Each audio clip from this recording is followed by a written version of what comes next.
আমি এই বাড়িতে থাকবো না। হয়তো এই বাড়িতে তুমি তোমার ভাই আর বোনকে নিয়ে থাকো, আর আমি বাড়ি ছেড়ে চলে যাচ্ছি। সবিতা, সবিতা, সবিতা, তুমি যেও না। সবিতা, কত সৌভাগ্যের বলে, কত ভাগ্যের বলে এমন সুন্দরী বউ আমি পেয়েছিলাম। আর আজ আজ আজ এই অপায় ভাইয়ের জন্য আমার আমার আমার এত সাধের আমার সুন্দর স্ত্রী আমায় ছেড়ে চলে যেতে চাইছে। শোন শোন ভরত, শোনের মধ্যে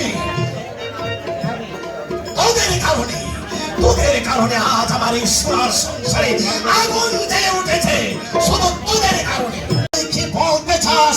আমি বিনা অপরাধে আমি প্রহার করছি।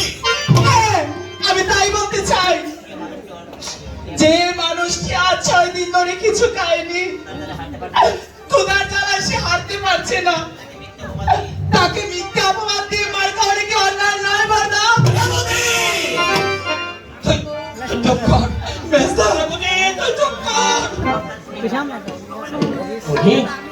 উনি আমাদের জ্যেষ্ঠ ভ্রাতা।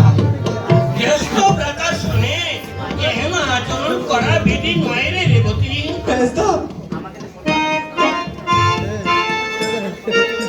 আমাকে